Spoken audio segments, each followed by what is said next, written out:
तुला आवड करून एका क्षणामध्ये पोचती कर. कसला मान असतो आपल्या रामाचा मान माहित आहे हे का नाही. मी जर सामर्थ्य करीत बंधन आनंदाची कामाचा नाश करणारा रामाचा मान आहे. हनुमंताचा वेद माहित आहे मनोजयम मारुत करुणेयकम. पण भारताच्या मानाचा वेद काय कशाला आला वेद भारताच्या मानामध्ये कशाला एवढं ताकद आली सामर्थ्य कशाला आलं हनुमंतामध्ये एवढं कशाला सामर्थ्य आलं. सूर्य उगू देत नाही. भरत म्हणता सूर्य उगवण्याच्या अगोदर माझ्या बाणावर पोहोचती करी. परमात्मा आहे ना सर्वच संपन्न परमात्मा जर कृपा झाली ना तो त्याचे सर्व गुण केला.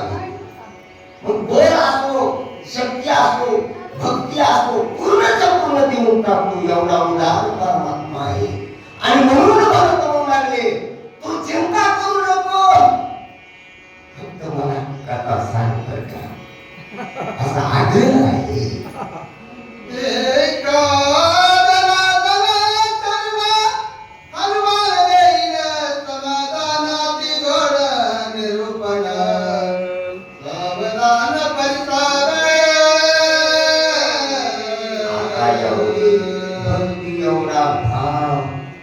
एवढं समर्पण आहे आणि एवढी निष्ठा रामावर आहे.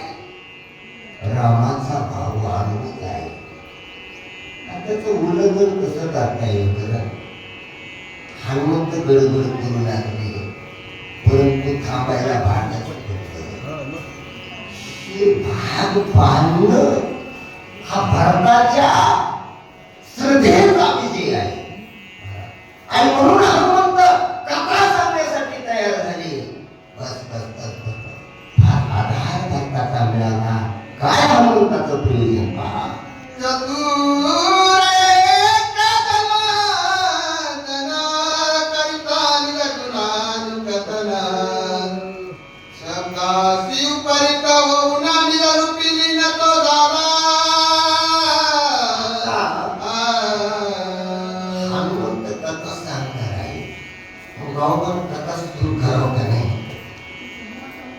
संतांचं हृदय काय सद्गुरूच्या प्रेमामध्ये तीर्थामध्ये सदैव राहून जातो.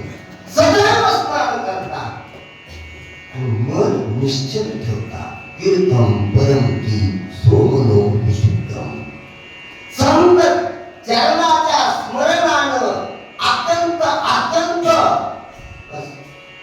शक्तीचा आंतरिक शक्तीचा उद्रेक होतो महाराज.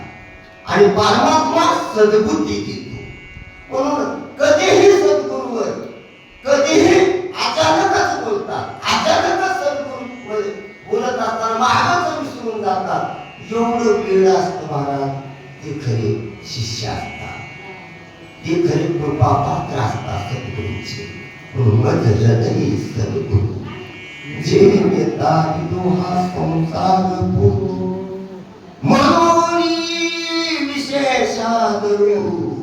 विवेकावरी माझ्या सद्गुरूने माझा विवेकाचा दीप चालविला. अविवेकाची काजळी फेडली आणि माझ्या सद्गुरूंनी माझ्यावर एवढी कृपा केली की ते निजरूपामध्ये लीन झाले. अशा प्रकारचा माझा काय बाळ महाराज आहे. तुम्ही सगळे आता एकनाथ बाबा म्हणजे आता विचार करून लावला अभिमानूनंतर करणं असं लागलं.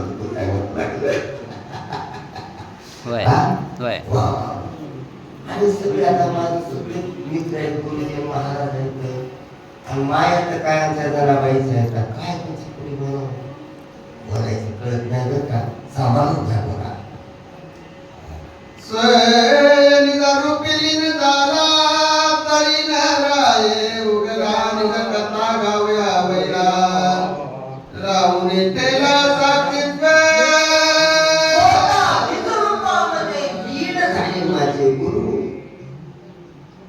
गुरु त्यालाच मानावं. तो सावध करून जा. बेस गेल्यानंतरही बेसावध राहू देत नाही. ही त्याची शक्ती आहे ना, शक्तिपाताचं सतत प्रकाशामध्ये तो त्याला चालवितो, खेळवितो, बोलवितो, चिंतन करवितो. आणि म्हणून तो माझ्यावर कृपा करून गेले आणि मला हे सर्व करायला भाग पाडतात.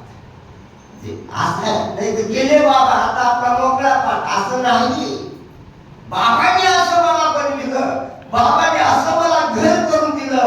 रामाचंच घर कुठेही गेल्यानंतर बुद्धी राममय सद्बुद्धी त्यांनी दिली की त्यांचा प्रसाद आहे.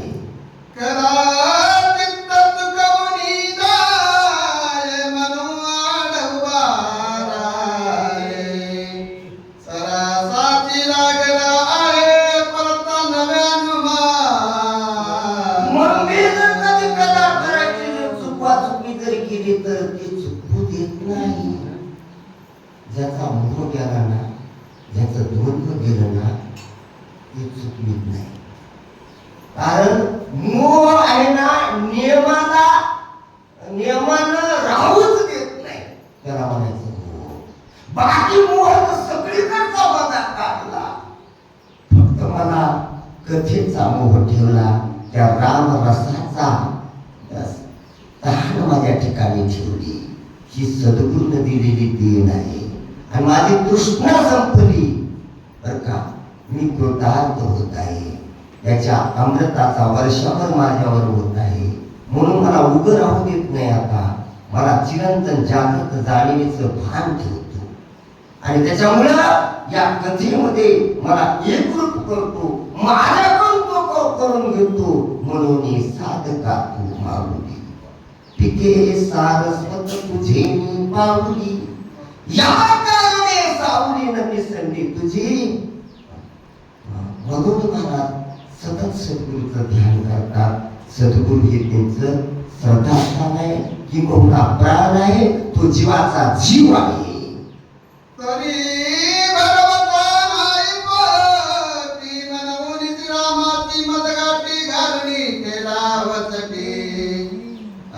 संकटी सांडिना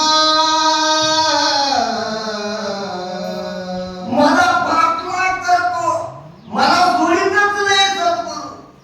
आणि भरवसा ठेवला नाही माझ्या सद्गुरू. आपल्याला या प्रयत्नाने भरोसा मदतपूर्ण असं काय भरोसा आहे? या देहाचा काय भरोसा आहे महाराज? ही त्रिगुणात असणारी प्रकृती कधी काय करते येत नाही. म्हणून माझ्या सद्गुरूने रामाचीच भेट घालली. सद्गुरू काय करतो? रामाची भेट घालतो. आणि रामाची एकदा भेट घातली, हरी आला आता, मग त्याची चिंता. मग बुद्धी बाजारात मागायची, भीक मागायची काय गरज आहे? बुद्धिदाता तो होतो, सद्गुरू आपला बुद्धिदाता होतो. ते सर्व त्याला प्रदान करतो. हे त्याचं देणं आहे आणि हे रामभक्तीचं लेणं आहे.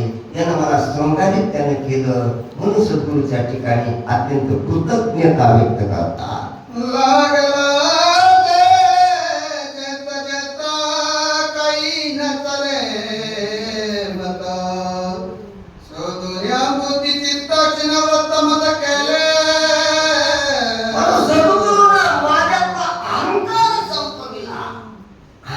चार गोष्टी जगून राहतो सूक्ष्म रूपात राहतो. देहामधला अहंकार, मनातला अहंकार, बुद्धीतला अहंकार, चित्तातला अहंकार. आता हे कळत नाही, तर चित्तातला अहंकार कळतच नाही मला आणि जातच नाही. अहो मोक्ष हाताला लागेपर्यंत जात नाही. कधी नुसतून जायला कधी हाताला येईल काय करायला, नाही तर लग्न राहिलं तिथं सगळं ढासळून जाते. कोणाची नंबर मोडतात, कोणी जीवात जात ना. तुका म्हणे मोक्ष देखिल्या कळस तात्काळ हा नास अहंकाराचा. म्हणून अहंवाच्या चित्तांग देवनिया शरणरी शरणागत भाव माझ्या सद्गुरूने दाखविला आणि तो सतत ठेवला. त्याच्यामुळे आता मला या त्याच्यातल्या उर्म्या, त्याच्यातली गुरुमी अहंकाराची मला काही करी नाही. मला शिवबद्ध केलं. मग पळून राहिले ते ठाई उगाची संताची आपाणी न मागेन तरी काही तुझी आन का विठोबा. म्हणून सद्गुरु विषयी स्मरण एका उत्पन्न झालं. याच्या चक्रातून बाहेर निघताच येत नाही. निघणं अशक्य, पण कथा सांगायची म्हणून बाहेर निघणार. ज्ञानेश्वरी सांगायची म्हणून सद्गुरु याच्यातून बाहेर सद्गुरुच काढतात. ही त्यांची कृपा आहे महाराज. अशा प्रकारचं वेळ सद्गुरूचं लागतं.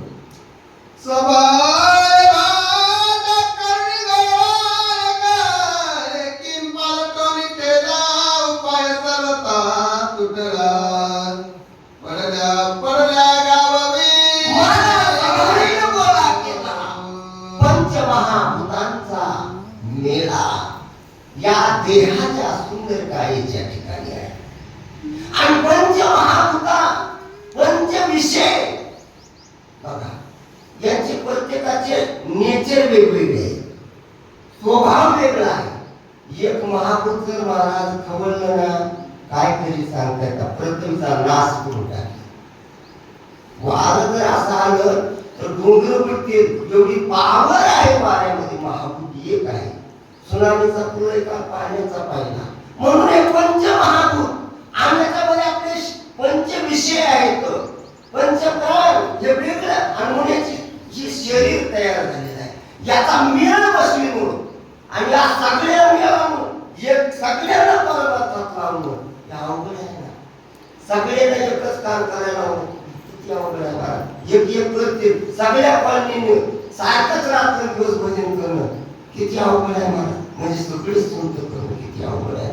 नाही, परंतु मला मात्र एवढं माझ्या पूर्ण केलं की माझ्यातला सगळ्यांचा मेळा एकत्र केला. होता पाचाचा प्रेमेला फिरे पंचभूतांचा बोला, पंचेंद्रियाचा मेळा केला. आणि मग त्याच्यामुळे सर्व विषय एक झालं. म्हणून बघा, मग डोळ्याचा विषय पाहणं आहे आणि कानाचा विषय आहे का नाही, पण एकच विषय लागला. इंद्रिया लागे कळवा एक वेका.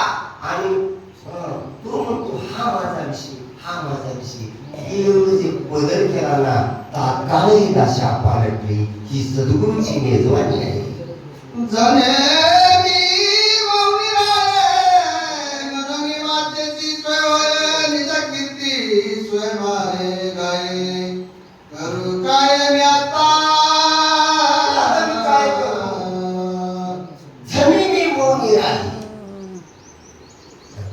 मी गप्प बसायचं म्हणून ते मला डोकं सुचत नाही. माझ्या वाचीला येते पुढे आणि वाचीतून बोधून घेतो. आता मी काय करू? माणसं म्हणजे बसूच वाटत नाही का? आता लेकरांना कितीही बसला, लेकर बसतच नाही. त्याला कारण काय माहिती? त्यांच्यातच चैतन्य आहे, त्यांच्यातली उर्मी आहे, त्यांना आत्यंतिक शक्ती आहे त्यांच्यामध्ये. निरागस त्यांचं मन आहे. त्यांच्या ठिकाणी भेदभाव कोणताही स्वरूपाचा नाही. आणि म्हणून माझा सद्गुरू मला बसू देत नाही. वाचे गप बसायचं म्हणून तर बसू देत नाही. म्हणून माणसं बाबाला गप बसूच पाठवत नाही. या वयामध्ये कशाला पाला उतरायचं, पायाला उकळलं काही होत पण बसू देत नाही. वळून आणतो, आकर्षित करतो, खेचून घेतो. ही आकर्षण शक्ती जी आहे ना परमार्थाची, ही माझ्या सद्गुरूने दिलेलं देणं आहे. हे त्यांचं दान आहे. काही